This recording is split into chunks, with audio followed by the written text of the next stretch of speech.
வணக்கம் ready. OMR உட்புற சாலையில் உள்ள ஒரு மின்கம்பத்தில் தற்போது தீ விபத்து ஏற்பட்டுள்ளது. அந்த மின்கம்பத்தில் தீ தற்போது எரிந்து கொண்டிருக்கிறது.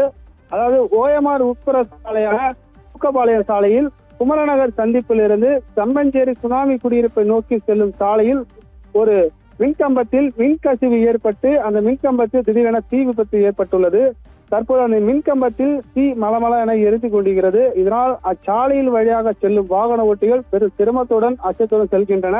அந்த நூக்கபாளையம் சாலையில் ஒரு மதுக்கடை உள்ளது. அந்த மதுக்கடைக்கு செல்லும் ஒரு மின்சார கேபிளில் ஏற்பட்ட மின்கசியினால் இந்த தீ விபத்து ஏற்பட்டுள்ளது. இந்த மின்கசியினால் அந்த மதுக்கடைக்கு செல்லும் ஒரு மின்கம்பத்தில் தீ விபத்து ஏற்பட்டுள்ளது. அதனால் அந்த ஒயர் முழுவதும் மின்கசிவு ஏற்பட்டு அந்த தீ மலமல எரிந்து மின்கம்பத்திற்கு மேலே எரிந்து கொண்டிருக்கிறது. இதனால் அந்த சுற்று வட்டார பகுதி முழுவதுமே மின்சாரம் துண்டிக்கப்பட்டுள்ளது. அந்த தீ விபத்து ஏற்பட்டதை வழியாக சென்ற இருசக்கர வாகனத்தில் வந்தவர்கள் மணல்களும் அள்ளி அந்த தீ விபத்தை அணைப்பதை ஈடுபட்டு வருகின்றனர்.